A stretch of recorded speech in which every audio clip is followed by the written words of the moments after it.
क्या आप जानते हैं रावण के 10 सिरों का रहस्य?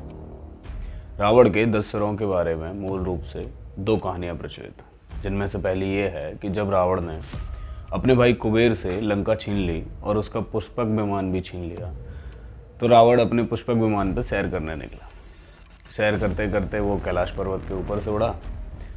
नंदी महाराज ने देख लिया कि कैलाश के ऊपर से उड़ने की अनुमति तो किसी के पास नहीं है, ये कौन दुष्टता कर रहा है।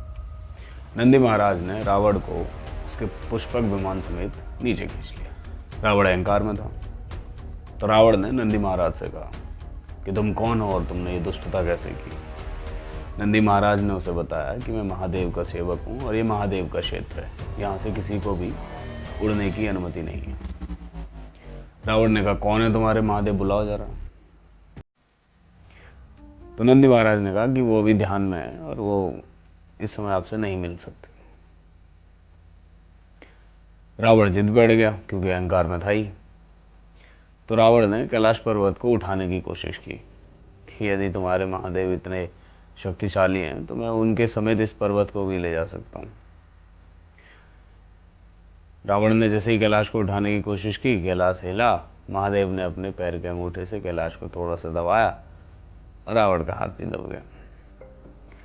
रावण का हाथ दब गया, रावण चिंता में, रावण उठ नहीं पा रहा है। तो रावण ने कोशिश की कि कैसे भी करके अभी महादेव को मनाना चाहिए, और रावण को ये समझ आ गया था कि महादेव सर्वशक्तिमान है। तो उसने अभी ब्रह्मा जी की तपस्या करके एक वरदान तो प्राप्त किया ही था, अमरता चाहता था जो कि उसे मिल नहीं पाई। तो उसे लगा कि क्यों न महादेव की तपस्या करके इनसे कुछ अमरता जैसा प्राप्त किया जा सके। उस समय उसने महादेव को प्रसन्न करने के लिए और उनसे क्षमा याचना करने के लिए शिव तांडव स्तोत्रम की रचना की।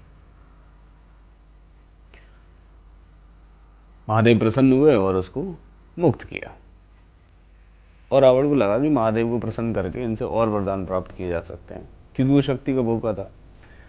तो उसने महादेव की 1000 वर्ष तक तपस्या की, और घोर तपस्या करने के बाद भी जब महादेव नहीं प्रसन्न हुए तो उसने अपना सिर महादेव को अर्पित कर दिया। रावण ने जैसे ही अपना सिर काटा, उसका सिर दोबारा फिर लग गया। रावण ने फिर 1000 वर्ष तक तपस्या की, और महादेव फिर प्रसन्न नहीं हुए तो उसने फिर से अपना सिर काट दिया और उसका सिर फिर लग गया। इस प्रकार से रावण ने 10,000 वर्ष तक महादेव की तपस्या की, और महादेव ने प्रसन्न होकर उसको जो 10 बार उसके जो 10 काटे हुए शीश वापस लगे, उसे वरदान दिया कि तुम दशानन कहलाओगे। और तब से फिर मान्यता ये थी कि रावण के 10 सिर हैं, जो कि महादेव ने उसे दिए थे। इसी से संबंधित दूसरी कहानी ये है कि रावण की माँ ने उसे एक माला उपहार में दी थी, जिस माला में 9 मनके थे, और मनके इतने बड़े थे कि 9 सिरों का इल्यूजन देते थे, जिससे लोगों को लगता था कि रावण के 10 सिर हैं, और ये एक भ्रम था। और रावण के 10 सिरों के बारे में योग का मानना ये है कि रावण के जो 10 सिर थे वो उसकी 10 बुराइयां थी, कि 10 बुराइयां जिन्हें उसके 10 सिरों के रूप में बताया गया। रावण के जिस सिर का युद्ध भगवान श्री राम से हुआ था, वो उसका अहंकार रूपी यही अहंकार रूपी सिर तब भी था जब उसने कैलाश पर्वत को उठाने की कोशिश की थी। जो उसका मूल था, जो सिर था, अहंकार उसका मूल रूप से था, बाकी 9 अलग अलग थे।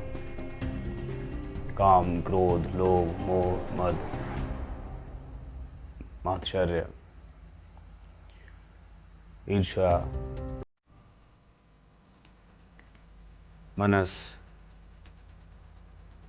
चित्त, योग, ये मानता। तो ये थी रावण के 10 सिरों की कहानी। मिलते हैं अगली बार किसी नई कहानी के साथ। तब तक चैनल सब्सक्राइब ना किया हो तो सब्सक्राइब कर लीजिए। धन्यवाद।